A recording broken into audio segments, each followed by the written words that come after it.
Smart Listener, mari dukung pertumbuhan ekonomi syariah Indonesia untuk kemajuan dan kesejahteraan bersama. Segera kami hadirkan Smart Syariah bersama masyarakat ekonomi syariah. Smart Syariah, mencerdaskan dan menginspirasi. Selamat mengikuti.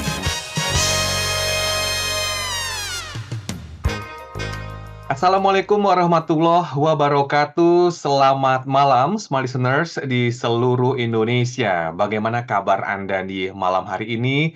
Hari libur di hari Senin ini, dan besok juga umat Muslim di seluruh Indonesia akan menjalankan ibadah puasa ya, sesuai dengan yang ditetapkan pemerintah. Semoga puasa kita semua berjalan dengan lancar. Amin ya robbal alamin. Dan pada kesempatan malam hari ini, saya Willy Darmawan akan memandu selama 1 jam ke depan dalam Smart Syariah. Topik yang kita angkat di malam hari ini adalah menjadi amil kompeten dan profesional. Untuk Anda semua yang ingin bergabung, silakan Anda bisa ke YouTube channel Smart FM, karena kami juga sedang live streaming di malam hari ini. Sudah ada 2 narasumber yang bergabung bersama kami di malam hari ini. Ada Bapak Profesor Dr. Nurul Huda, pengurus Pusat MES periode 1442 hingga 1445 Hijriah, atau Guru Besar Universitas Yarsi. Assalamualaikum warahmatullahi wabarakatuh, Prof. Huda. Waalaikumsalam warahmatullahi wabarakatuh. Mas Willy sehat selalu, Ustadz Nanang juga sehat selalu insya Allah. Insya Allah. Terima kasih telah bergabung bersama kami di malam hari ini. Kemudian juga ada Bapak Nanang Ismur Hartoyo, Ketua Bidang 1 Forum Zakat Nasional. Assalamualaikum warahmatullahi wabarakatuh, Pak Nanang. Selamat malam. Waalaikumsalam, Mas Willy Darmawan. Terima kasih, sehat selalu. Juga Amin. buat Prof. Baik, dan Smart Listeners, sekali lagi Anda bisa mengikuti perbincangan di malam hari ini di YouTube channel Smart FM, jadi Anda bisa menyaksikannya sekarang juga ya. Nah, sebagai pembuka, topik kita di malam hari ini adalah menjadi amil kompeten dan profesional. Saya minta pendapatnya dari Pak Nanang ya. Secara umum, Pak Nanang, apa sih yang dimaksud dengan amil dan bagaimana perkembangannya di Indonesia saat ini? Baik, terima kasih Mas Willy Darmawan. Secara umum dikatakan bahwa amil itu adalah, kalau di dalam fikih syariahnya dikatakan sebagai orang yang diinstruksikan oleh imam untuk menghimpun zakat gitu ya. Jadi secara umum begitu. Jadi itu makanya juga sebenarnya itu juga perintah Allah di dalam At-Taubah 103 itu juga dikatakan bahwa amil ini diperintahkan untuk mengambil zakat, mensucikan orang-orang dengan mengambil zakatnya itu supaya mereka menjadi suci. Begitulah kata di At-Taubah 103. Jadi tapi dalam perkembangannya sekarang sebenarnya bukan hanya sekedar mengambil ya, tetapi juga menyalurkan dan mengelola. Sehingga itulah tugas amil sekarang yang dilakukan. Dan dalam perkembangannya sekarang luar biasa ya. Jadi amil-amil itu kan, kita kan ada 2 organisasi di Indonesia itu. Ada amil yang di bawah Badan Amil Zakat Nasional, dan ada amil yang di bawah Lembaga Amil Zakat. Nah itu jumlahnya sudah, kalau bilang lembaga aja sudah lebih dari, kalau di Basnas sampai provinsi kota itu kan lembaganya udah sampai lebih dari 600. Ya. Sementara lembaga amil zakat itu sudah lebih dari 200-an gitu ya. Nah itu kurang lebih ya sekitar 10.000-an amil ada itu, sekitar itu perkembangannya. Apalagi sekarang amil itu sudah jadi semacam profesi ya, karena sudah diakui melalui sertifikasi yang diterbitkan oleh Badan Nasional Sertifikasi Profesi BNSP. Begitu, Mas. Nah, kalau begitu Prof. Huda, mengapa ya penting bagi seorang amil itu menjadi kompeten dan profesional dalam pengelolaan zakat? Bagaimana pendapatnya? Baik Mas Willy, yang pertama sebenarnya bersyukur amil ya. Kenapa bersyukur? Al-Quran menyebut langsung. Ya, nggak ada ya secara profesi yang disebut oleh Allah langsung di dalam Al-Quran. Ya, itu yang pertama. Jadi karena ini sifatnya adalah ketetapan Allah, maka tentu harus ada rule of game buat seorang amil. Sehingga alhamdulillah, sekali lagi saya katakan alhamdulillah, saat ini kita sudah ada SKKNI Ya, jadi ada standar kerja nasional buat para amil yang seperti disampaikan Ustadz Nanang tadi. Seorang amil harus memiliki sertifikat kompetensi. Kenapa dia harus memiliki sertifikat kompetensi? Ini adalah lambang profesional pengelolaan. Ingat, amil bukan hanya seperti yang disampaikan Ustadz Nanang tadi adalah menghimpun dana, ya, tapi juga bagaimana dia menyalurkan dana, dan tentu yang paling esensial adalah amil harus mampu mengubah seorang mustahik menjadi muzaki. Oke.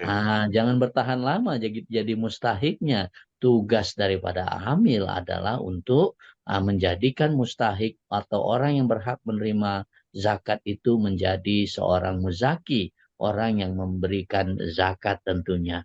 Sehingga ini menjadi sangat penting Mas Willy, ya, profesional. Kenapa? Dia menjaga amanah.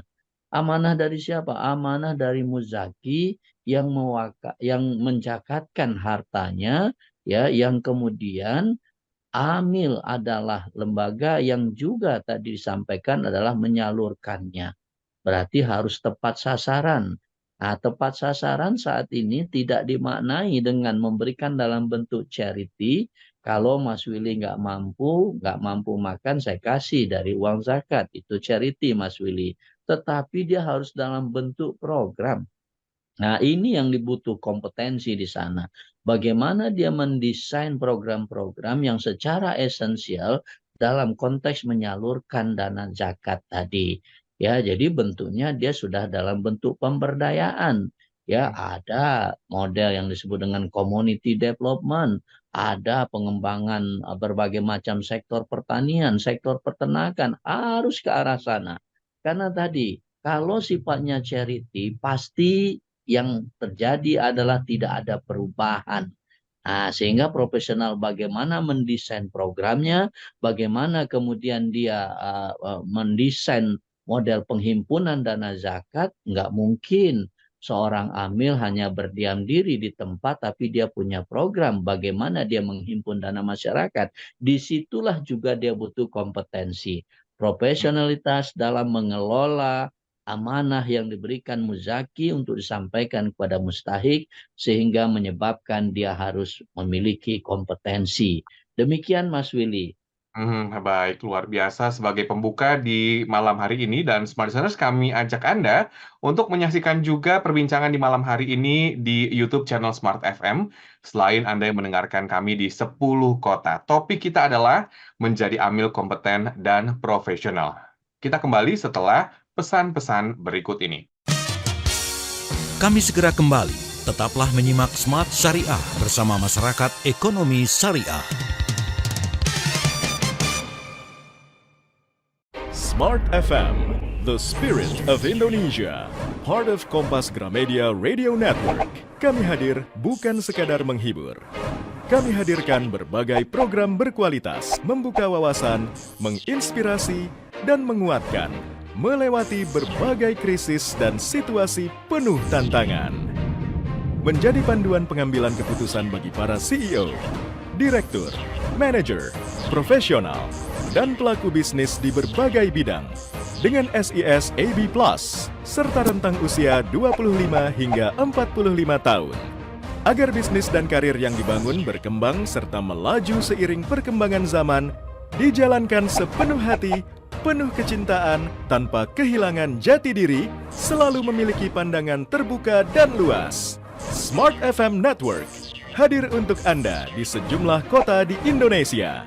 Jakarta, Yogyakarta, Surabaya, Medan, Palembang, Pekanbaru, Banjarmasin, Balikpapan, Makassar, dan Manado. Menjangkau Anda melalui berbagai platform digital dan media sosial, streaming, podcast, YouTube, Instagram, Facebook, dan Twitter.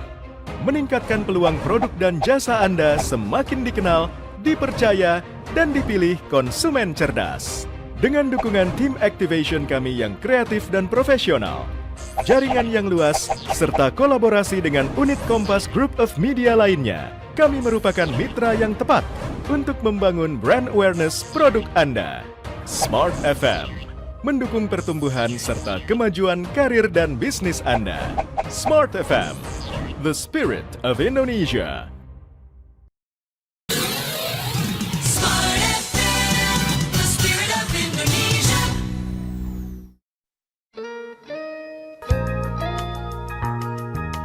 Kembali Anda ikuti program Smart Syariah bersama Masyarakat Ekonomi Syariah.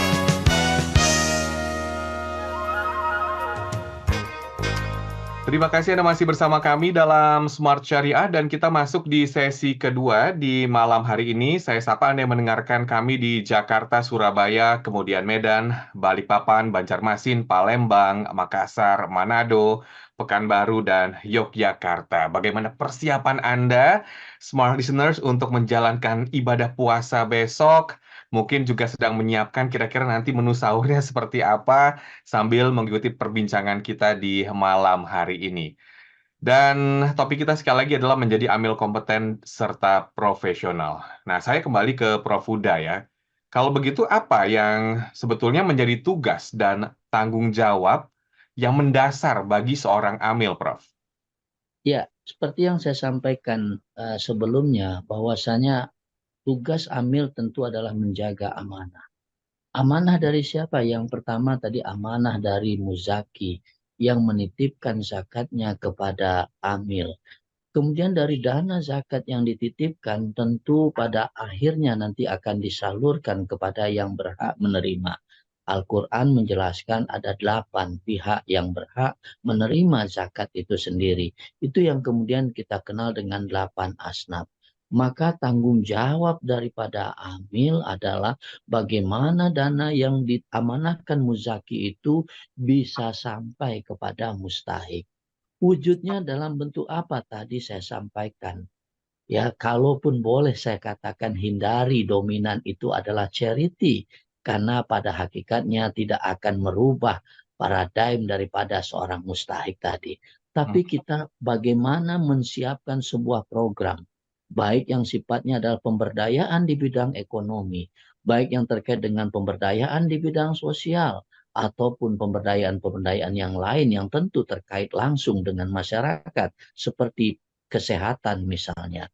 Jadi Mas Willy, kalau duafa itu sakit, kalau diberi langsung dengan uang, tentu sifatnya adalah sesaat. Beda halnya ketika amil mengembangkan program rumah sehat bagi para duafa. Tentu ini akan memberikan dampak yang sangat luar biasa. Ya. Artinya dari sisi jumlah yang bisa untuk mengikuti program rumah sehat seperti untuk duafa, tentu akan menjadi sangat banyak. Tentu yang berikutnya kepercayaan muzaki kepada amil tentu akan meningkat. Dari sektor pendidikan Mas Willy saat ini tidak lagi ya dalam bentuk hal-hal yang sifatnya konsumtif, tapi sudah ke arah yang sifatnya adalah produktif.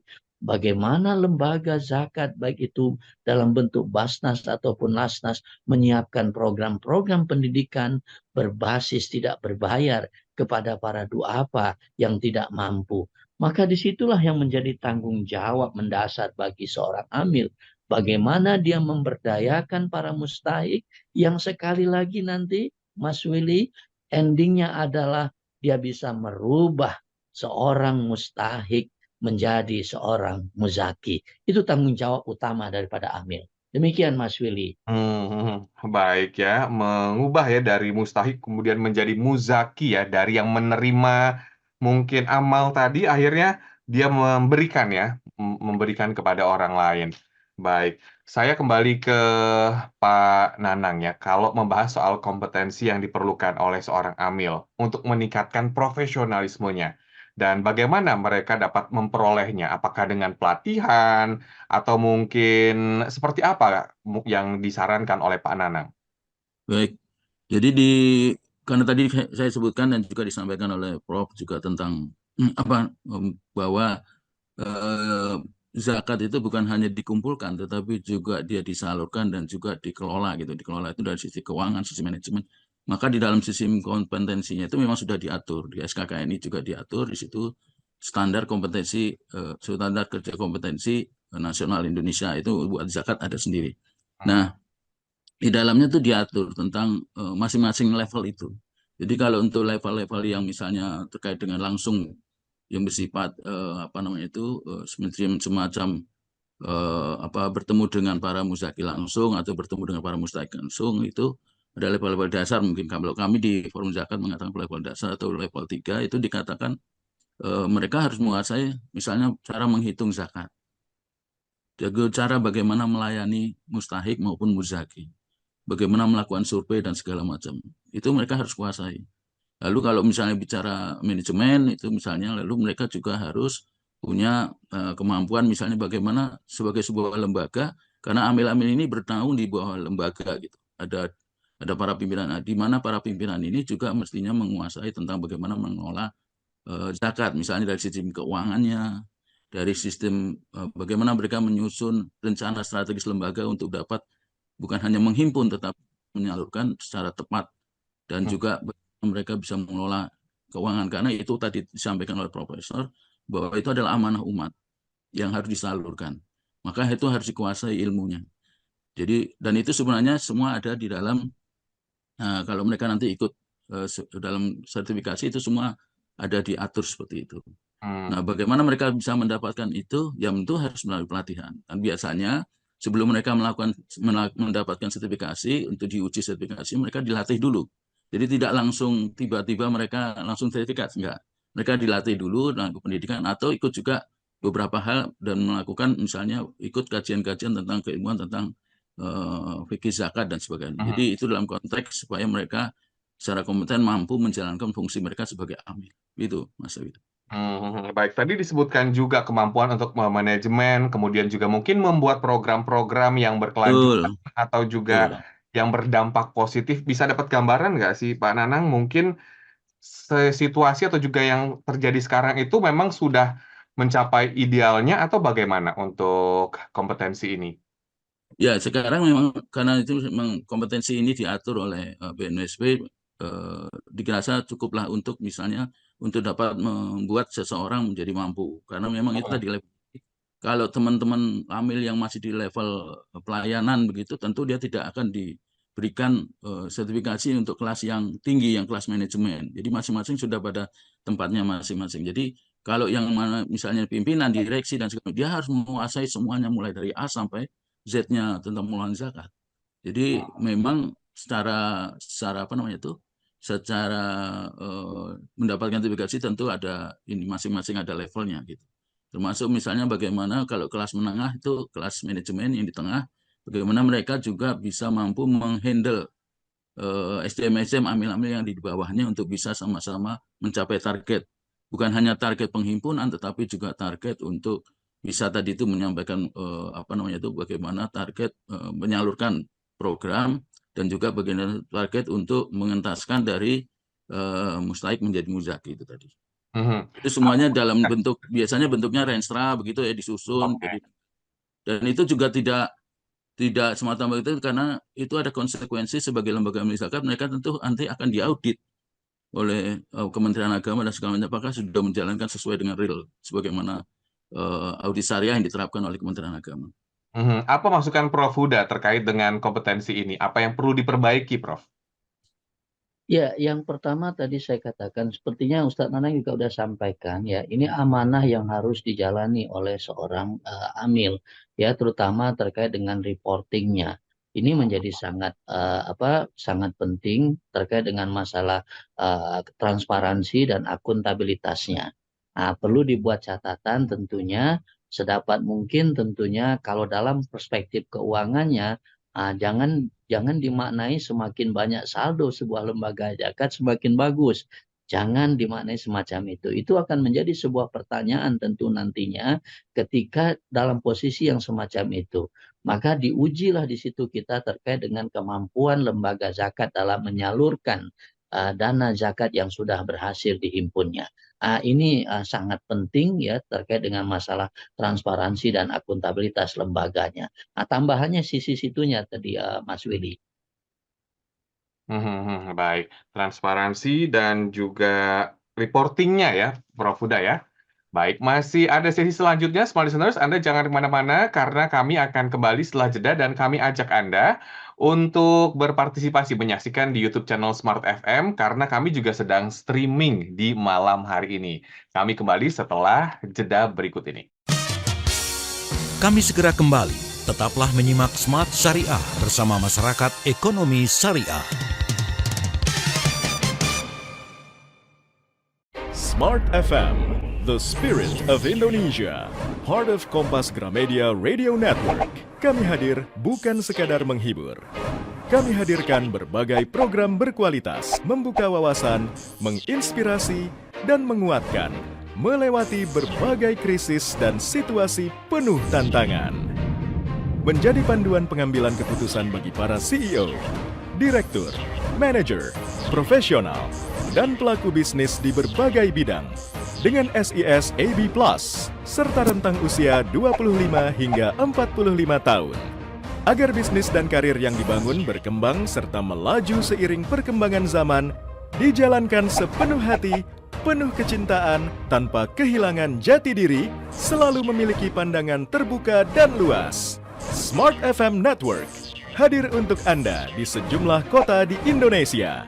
Jakarta, Yogyakarta, Surabaya, Medan, Palembang, Pekanbaru, Banjarmasin, Balikpapan, Makassar, dan Manado. Menjangkau Anda melalui berbagai platform digital dan media sosial, streaming, podcast, YouTube, Instagram, Facebook, dan Twitter. Meningkatkan peluang produk dan jasa Anda semakin dikenal, dipercaya, dan dipilih konsumen cerdas. Dengan dukungan tim activation kami yang kreatif dan profesional, jaringan yang luas, serta kolaborasi dengan unit Kompas Group of Media lainnya, kami merupakan mitra yang tepat untuk membangun brand awareness produk Anda. Smart FM mendukung pertumbuhan serta kemajuan karir dan bisnis Anda. Smart FM, the spirit of Indonesia. Smart FM, the spirit of Indonesia.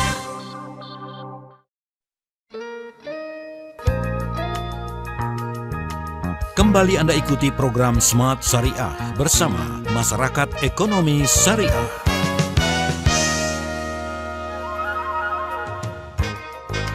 Terima kasih Anda masih bersama kami dalam Smart Syariah, masih membahas topik tentang menjadi amil kompeten dan profesional. Bersama dengan kedua narasumber ada Bapak Profesor Dr.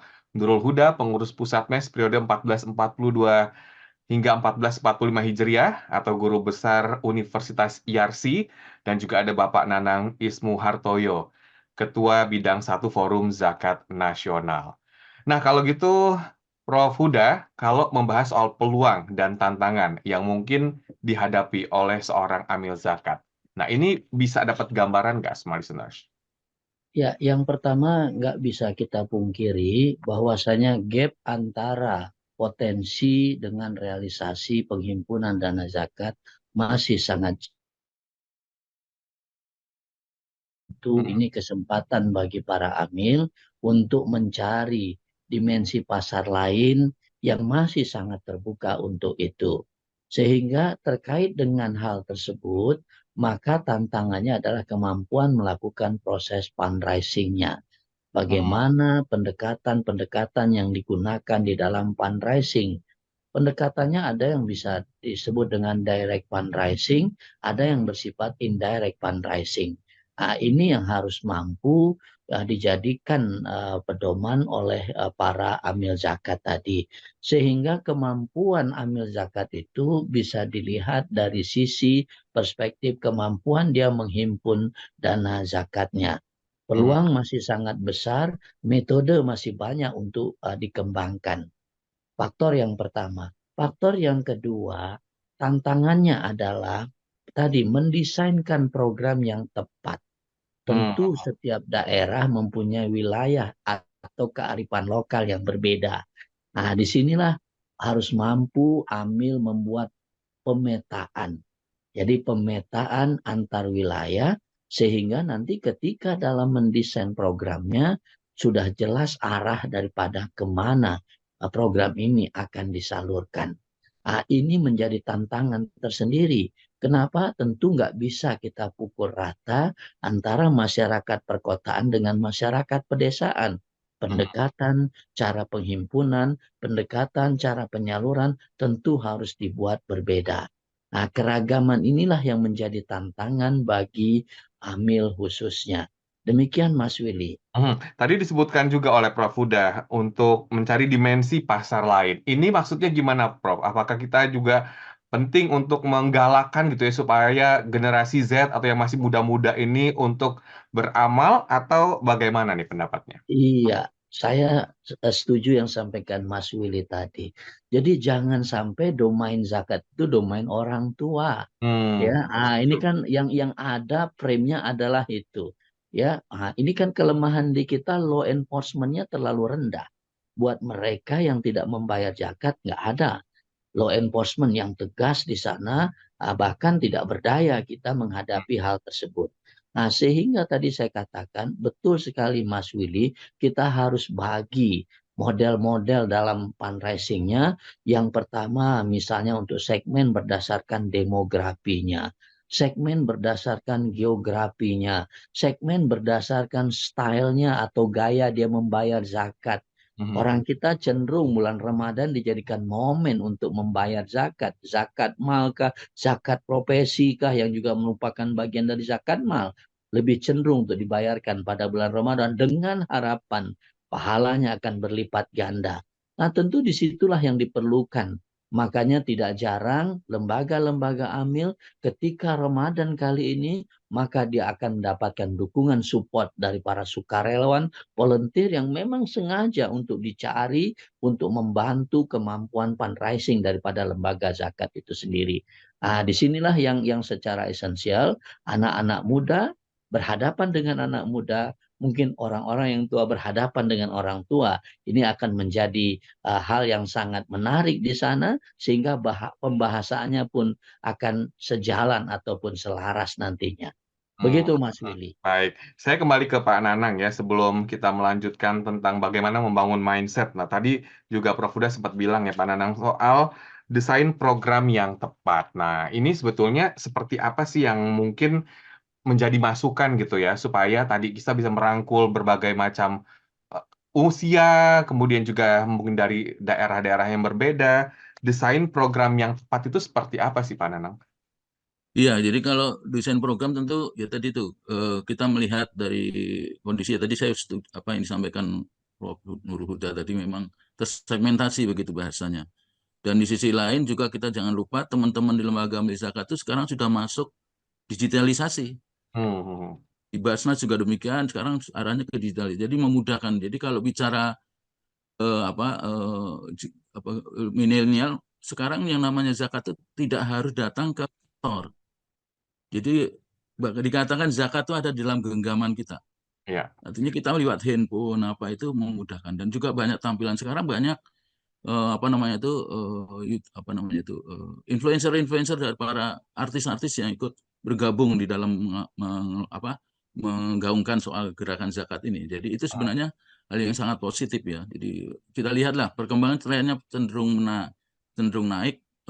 Beberapa orang tokoh-tokoh dan juga para artis-artis itu juga terlibat di dalam hal ini. Ini sangat memancing, sangat gampang untuk kita menarik ini. Jadi nanti kita buat programnya secara desain programnya nanti disesuaikan dan memang tidak bisa disamakan. Misalnya beberapa teman-teman tuh misalnya terlibat di dalam aksi-aksi Palestina atau di dalam kebenaran atau di dalam melihat kondisi masyarakat yang berada di bawah garis kemiskinan misalnya. Mereka akan menyesuaikan itu dengan sesuai. Tapi cara mereka menyampaikan itu bisa dengan cara yang yang mudah misalnya dengan digital lewat gadget dan segala macam itu akan membuat orang menarik untuk jadi sekarang yang namanya menghimpun zakat itu tidak melulu bicara masjid, tidak melulu bicara tapi banyak hal yang bisa diangkat aspeknya untuk bisa orang menunaikan zakat. Jadi istilahnya kalau sekarang dikatakan zakat itu mudah begitu. Dan digitalisasi ini menjadi hal yang utama ya bisa dikatakan Betul, untuk saat sekarang ini ya. ya. Untuk Amil ya, untuk memaksimalkan tadi, merangkul semua kalangan masyarakat. Nah, kalau gitu, untuk membangun mindset dan kinerja Amil, untuk memaksimalkan potensi zakat sebagai tonggak perekonomian masyarakat, ini bagaimana Pak Nanang? Ya, jadi yang tadi sudah disampaikan juga oleh Profesor Nurhuda, jadi bahwa pertama tentu kita mesti para amil ini harus berbangga bahwa mereka itu bukan hadir di sebuah lembaga karena mendapat cari kerjaan enggak, tetapi karena memang ada perintah Allah di situ. Artinya mereka menjalankan perintah Allah. Pertama itu. Jadi kalau artinya mereka bukan orang sembarangan. Yang kedua, mereka juga akan dilengkapi dengan perangkat yang namanya sertifikasi. Artinya profesi mereka itu bukan lagi dipandang sebelah mata, tapi bisa menjadi sebuah profesi yang menjanjikan. Yang ketiga, lalu kalau kita dihadapkan pada kondisi ekonomi masyarakat, ya teman-teman akan melihat banyak hal gitu. Bahkan sekarang kan yang namanya zakat bukan hanya melihat di dalam negeri, tapi sampai ke luar negeri melihatnya. Bagaimana bisa membantu negara lain sebagainya. Itu sebenarnya hal yang seharusnya bisa menjadi pendorong teman-teman untuk bisa berbuat kebaikan buat umat lain gitu. Jadi ini yang menjadi motivasi bagi teman-teman untuk bagaimana bisa menjadi amil yang baik. Dan tentu saja untuk itu harus dilengkapi dengan kemampuan, kompetensi dan segala macamnya. Sehingga mereka benar-benar bisa menunaikan tugas sebagai amil, mindsetnya dan juga tadi untuk meningkatkan perekonomian. Karena sekarang kan zakat itu sendiri sudah masuk di di SDGs ya. SDGs itu masukkan zakat juga di situ di dalam bicara tentang kemiskinan dan segala macam. Bahkan di teman-teman amil zakat kalau ada bukan instruksi tetapi ada arahan dari kementerian juga untuk bagaimana mereka bisa terlibat di dalam SDGs, beberapa aspek di dalam SDGs ekonomi, pendidikan dan lain sebagainya. Baik, saya kembali ke Prof. Huda. Ini tadi Pak Nanang sempat bilang juga ya, meningkatkan perekonomian. Sebetulnya gambaran mungkin yang gampangnya gitu ya, Prof. Gimana sih kaitannya antara amil dengan meningkatkan perekonomian itu seperti apa sih, Dok, maksudnya? Prof. Ya, silakan Prof. Huda. Boleh audionya dihidupkan? Iya, baik, makasih Mas Willy. Jadi sebenarnya inilah yang kemudian menjadi sebuah tantangan. Kita harus mampu memperlihatkan bahwasanya zakat memberikan dampak yang cukup signifikan bagi perekonomian. Tentu bisa kita lihat dari beberapa aspek. Yang pertama, ya terkait dengan kemiskinan. Ya, riset sudah banyak dan memang realnya terjadi demikian. Artinya ketika digulirkan model pemberdayaan zakat di masyarakat, maka mengurangi garis batas kemiskinan, jumlahnya makin berkurang. Ini adalah satu poin yang sebenarnya secara esensial menjadi hal yang sifatnya adalah makro. Yang kedua, ada konsep kampung zakat. Jadi diperlihatkan di sana model pemberdayaan, kemandirian daerah. Ya, dalam konteks yang kecil itu bisa dilakukan dengan pendekatan zakat. Kita belajar dari sejarah ketika masa Umar bin Abdul Aziz dengan instrumen zakat, negara sangat-sangat luar biasa. Tercipta yang namanya kesejahteraan, tercipta yang namanya the wealth ya bagi negara tersebut. Ketika implementasi zakat dilakukan secara masif oleh negara. Nah, ini yang menjadi catatan penting. Artinya sangat dibutuhkan peran negara di dalam hal memberikan political will. Sehingga apa yang diharapkan, maka secara esensial bisa diwujudkan dengan instrumen zakat ini. Jadi kesejahteraan insya Allah nggak usah khawatir. Bukti sudah ada pada masa pemerintahan Umar bin Abdul Aziz. Di sana zakat dikembangkan, semua pihak bergerak, ulama dakwah tentang zakat, masyarakat diminta untuk membayar zakat, model pemberdayaan zakat dikembangkan, maka tidak ada lagi yang dikatakan agnia, nggak ada lagi yang dikatakan orang-orang yang kesulitan dia untuk melakukan sesuatu secara ekonomisnya. Nah, ini yang harus kita sama-sama buktikan, tetapi dalam konteks kemiskinan tentu sudah ada dampaknya dan secara secara riset pun sudah banyak dilakukan dan dampaknya memang memberikan hasil yang signifikan dalam mengurangi kemiskinan. Kemudian bisa juga ini diangkat dalam rangka mendorong pertumbuhan ekonomi. Tentu logikanya ketika para mustahik mendapatkan dana zakat, disitulah muncul yang namanya kenaikan consumption yang secara esensial agregat konsumsinya tentu akan meningkat dan pada akhirnya akan mendorong pertumbuhan ekonomi. Inilah multiplier daripada pengenaan zakat bagi sistem perekonomian nasional kita. Demikian Mas Willy. Baik. Semakin Mungkin saya menarik. boleh nambahkan Pak Boleh, Mas silakan Willy. Pak Nanang. Iya, jadi tadi yang disampaikan Profesor terkait dengan kebijakan, saya kira menurut saya ini memang penting karena tidak bisa hanya disandarkan pada amil saja, pada lembaga amil zakat saja, pada dan amil zakat saja, tapi juga harus ada proaktif dari pemerintah juga. Misalnya contohnya dari sisi ini ada kebijakan dari Ditjen Pajak bahwa para muzaki itu kalau membayar pajak itu, bayar zakat itu, maka dia akan mendapatkan pengurangan penghasilan kena pajak. Tapi baru pengurangan penghasilan kena pajak saja. Nah, kalau ke depan bisa dibuat kebijakan bahwa zakat itu bisa menjadi adalah pengganti pajak, bagaimana negara Malaysia, itu akan menjadi lebih kuat lagi. Bagaimana zakat itu bisa benar-benar dipush menjadi benar-benar penopang dari pertumbuhan ekonomi masyarakat. Saya kira itu.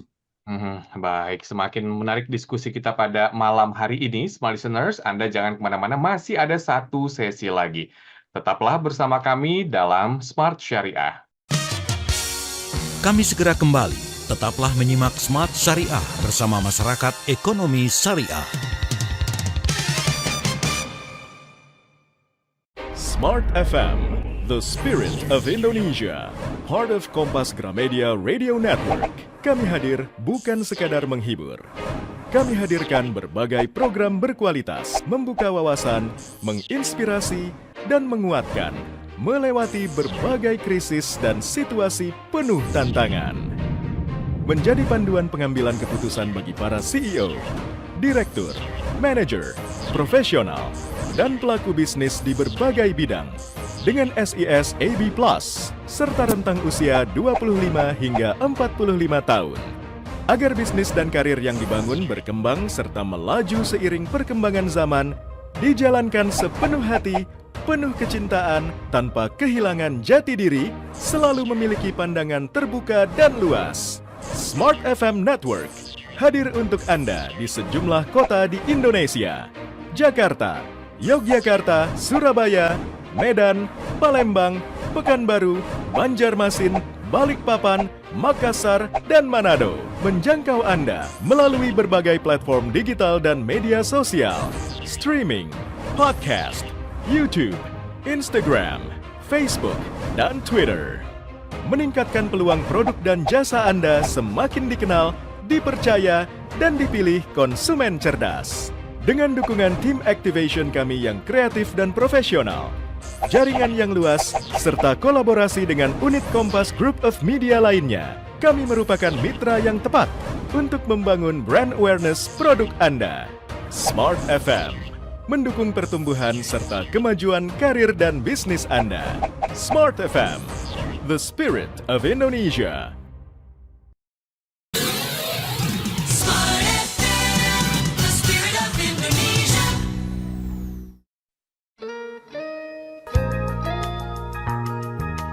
Kembali Anda ikuti program Smart Syariah bersama Masyarakat Ekonomi Syariah.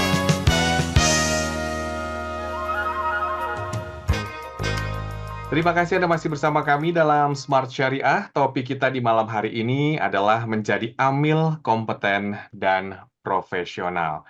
Baik, saya kembali menggali dari Pak Nanang ya, untuk pandangan Anda terkait dengan perekrutan amil yang umumnya diketahui, itu apakah juga tidak memandang strata pendidikan atau bagaimana Pak Nanang? Ya, baik, terima kasih. Jadi kalau memang dulu-dulunya kalau kita bicara amil kan sebenarnya sangat bisa di masjid itu juga ada amil gitu. Iya kan? Tapi kalau kita bicara amil dalam konteks lembaga memang sekarang sudah ada aturan dalam melalui SKKN itu sebenarnya sudah dibatasin itu. Misalnya untuk level pimpinan itu hanya bisa diambil oleh misalnya dengan level S2 misalnya, atau yang level paling bawah misalnya level 1-2 hanya boleh minimal SMA. Itu sebenarnya sudah diatur di dalam SKK ini dalam rangka supaya sesuai dengan strata pendidikan.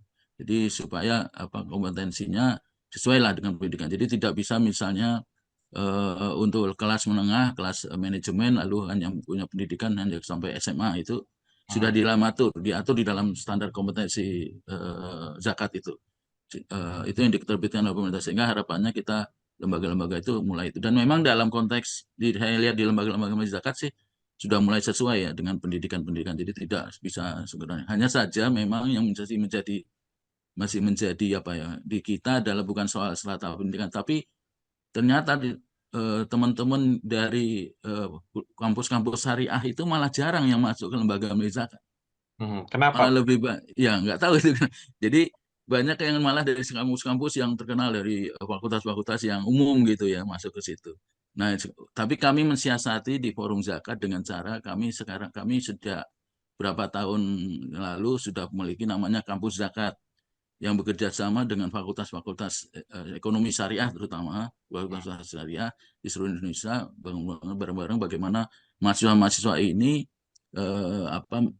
magang selama 6 bulan tapi dikonversi di dalam sebagai sebuah mata kuliah 20 SKS untuk bisa belajar menjadi kader-kader amil zakat di situ. Di beberapa lembaga-lembaga amil zakat yang ada di bawah asosiasi Forum Zakat itu terlibat di situ. Harapannya apa? Memperbanyak amil-amil calon-calon amil yang berasal dari kampus-kampus yang berbasis syariah gitu.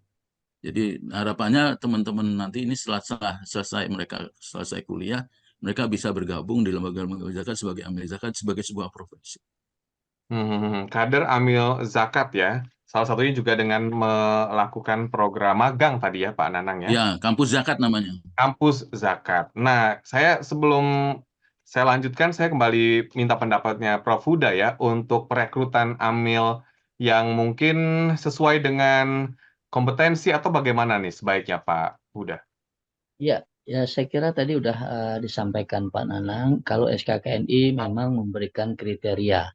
Ya, jadi level mana yang mungkin bisa dimasuki oleh mereka yang tamat SMA, tamat S1, ada pelevelan di sana atau jenjang secara hierarki organisasinya. Jadi tentu untuk pimpinan nggak bisa memasuki jenjang yang sifatnya adalah terkait mendesain perencanaan misalnya, tentu nggak bisa untuk level SMA dilakukan itu. Itu poin yang pertama. Nah, yang kedua persis dengan Pak Nanang tadi, ini kampus Merdeka. Ya, jadi kampus Merdeka ini menjadi sebuah wahana sebenarnya buat lembaga zakat ataupun filantropi untuk mengoptimalkan yang tadi dikatakan proses konversi perkuliahan dengan bobot kurang lebih 20 SKS ya ketika dia melakukan kegiatan di luar kampus. Nah, ini sangat dimungkinkan dilakukan dan saya kira harus dimanfaatkan oleh dunia filantropi. Dia akan mendapatkan tenaga-tenaga kerja yang segar, yang kedua tenaga-tenaga kerja yang secara knowledge dia sudah miliki. Yang kedua saya ingin menyoroti terkait dengan yang tadi. Ya, jadi kalau bahasa kitanya Ustadz Nanang, memang sulit kita dakwah kalau di kampus-kampus yang base-nya itu adalah base yang sifatnya adalah agama. Ya, kita udah berdebat di area-area yang sifatnya adalah fikih, sehingga nggak jalan, debatnya aja yang jalan kita nanti. Nah, tapi kepada yang sifatnya umum, dia lebih rasionalitas. Ya, dia lebih paham terkait dengan sesuatu hal yang secara esensial memang ini sangat menjadi support. Jadi sebuah penghargaan kita ketika anak muda milenial ingin mau terjun ya ke dalam dunia filantropi, khususnya ke dunia zakat misalnya, ini adalah sebuah apresiasi. Yang perlu diingatkan tadi yang saya katakan, nggak ada profesi yang di dalam Al-Quran disebutkan. Berarti panggilan itu adalah panggilan Allah. Kita harus sambut panggilan Allah itu. Nilai inilah yang kemudian perlu ditanamkan oleh lembaga-lembaga amil zakat kepada calon-calon amil nantinya, sehingga dia akan memiliki amil-amil yang sangat luar biasa nantinya tentunya. Demikian Mas Willy. Profesi yang sangat membanggakan ya, karena sudah disebutkan juga di Al-Quran. Baik, nah untuk merekrut generasi-generasi Z sekarang, bagaimana pendapatnya Pak Nanang? Apakah itu penting gitu ya? Karena mungkin juga tadi seperti katakan bahwa kita butuh ide-ide segar nih dari yang muda-muda, supaya kita bisa merangkul semua kalangan. Tadi juga kan sempat disebutkan kaitannya dengan zakat itu mungkin image-nya ya untuk yang sudah orang tua atau bagaimana nih Pak Nanang? Iya betul. Jadi kalau dulu dengan ceritanya dulu orang-orang tua dulu kalau bicara kerjanya apa ambil zakat, kerjaan apaan itu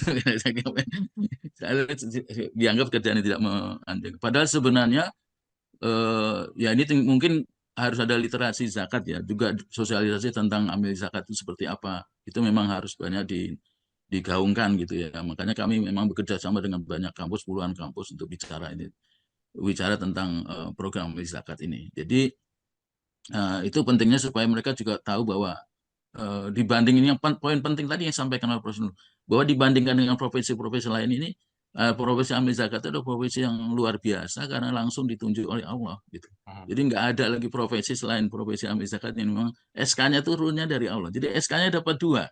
SK-nya dari Allah, sama kedua SK dari pimpinan lembaganya gitu. Jadi Oke. kan luar biasa. Sehingga dan kalau misalnya bicara apakah ini biasanya orang lalu bertanya, apakah ada penghasilan? Loh, penghasilannya juga dua. Satu penghasilannya dari Allah, rezeki dari Allah, barokah dari Allah. Yang kedua, ya tentu bagaimana orang bekerja ya tentu ada intensif yang dia terima, ada gaji dan segala macam yang diterima. Itu hal yang wajar. Dan di banyak lembaga amil zakat ya semua berupaya untuk bagaimana bisa mensejahterakan amil-amilnya. Jadi Mhm. tidak akan kalah. Dan sekarang kan kalau kita lihat teman-teman yang bekerja di lembaga amil zakat dan amil zakat itu juga sama kerennya seperti orang kerja di bank gitu. Mhm. Nah Ada gayanya jenjang juga karirnya nggak sih iya Pak Nanang? Ada ya jenjang karirnya nggak sih? ada jenjang karirnya Ada ya. ada karena mereka juga dikelola sebagai perusahaan kan. Jadi mereka punya HRD, punya apa sangat sangat kami di forum zakat setiap tahun bahkan punya namanya HRD Forum yang mengumpulkan seluruh HRD untuk lalu kami juga punya program para CEO lembaga amil zakat kumpul setiap tahun untuk membahas tentang bagaimana pengelolaan zakat, gerakan zakat di Indonesia dan segala macam. Jadi sebenarnya kalau bicara apalagi tadi tantangan dan peluangnya sangat besar dilihat dari potensinya yang besar sekali itu jenjang karir itu akan ada. Jadi tidak ada di banyak karir itu ya pasti akan ada stepnya selama memang lembaga ini memang apa ya manajemennya bagus ya. Syaratnya memang harus ada manajemen yang bagus sehingga dia punya apa step-step yang bagus juga di dalam jenjang karirnya. Saya kira gitu. Baik. Sebagai closing statement dari Prof. Huda, bagaimana harapan Prof ya terkait dengan amil zakat ke depannya? Silakan. Baik, makasih Mas Willy, rekan-rekan Amil yang insya Allah dimuliakan oleh Allah. Jangan pernah ragu dan jangan pernah malu untuk mengatakan kita sebagai Amil. Ini adalah tugas mulia. Yang kedua, ya, buat rekan-rekan Amil juga. Disinilah tempat kita untuk berkarya, mendesainkan program-program kesejahteraan bagi para mustahik. Sebuah kebanggaan tersendiri ketika kita mampu pada satu titik merubah seorang mustahik menjadi seorang muzaki. Ada karya saya di sana sehingga mereka sekarang menjadi muzaki-muzaki yang sangat besar. Demikian Mas Willy. Baik, luar biasa apa yang disampaikan. Mungkin ada yang ditambahkan juga Pak Nanang harapannya ke depan sedikit? Ya, ya menurut saya penting untuk menjadi teman-teman kita semua diambil untuk selalu belajar ya, belajar dan belajar. Jadi karena ilmu perzakatan dan banyak hal itu selalu berkembang dan kita juga harus selalu update ya. Jadi tidak ada ceritanya lagi misalnya teman-teman amil zakat tuh nggak paham digital gitu misalnya. Jadi memang harus menyesuaikan dengan kondisi karena begitulah keluasan amil zakat meskipun kita dipatok oleh pakem-pakem syariah dan segala macam, tapi secara kita bergerak itu diberi kebebasan selama kita mengenai rambu-rambu. Nah, pemerintah itu mengacungkan 3 rambu ya. Kalau dalam lembaga itu mungkin apa nanti mohon izin. Jadi ada yang namanya apa aman syariah. Jadi aman NKRI dan aman apa namanya satu lagi Pak Prof mungkin bisa tahu. Jadi Regulasi. ada aman regulasi ya, aman regulasi. Jadi 3 hal ini yang harus dipegang oleh lembaga amil zakat. Saya kira itu. Baik, terima kasih banyak atas waktunya Pak Nanang, Prof. Nurul Huda atas waktunya. Semoga apa yang kita perbincangkan pada malam hari ini memberikan banyak manfaat untuk kita semua. Dan Smart Listeners, demikian Smart Syariah. Dan tentunya kami segenap kru Smart FM beserta juga dengan tim Smart Syariah mengucapkan selamat menjalankan ibadah puasa. Dan semoga semua puasanya lancar. Amin ya robbal alamin. Dan kita ketemu lagi dalam Smart Syariah episode mendatang. Saya Willy Darmawan beserta dengan kedua narasumber. Ada Prof. Huda dan juga Pak Nanang mengucapkan terima kasih. Wassalamualaikum warahmatullahi wabarakatuh. Anda baru saja menyimak program Smart Syariah bersama Masyarakat Ekonomi Syariah. Mari dukung pertumbuhan ekonomi syariah Indonesia untuk kemajuan dan kesejahteraan bersama. Smart Syariah, mencerdaskan dan menginspirasi. Terima kasih dan sampai jumpa.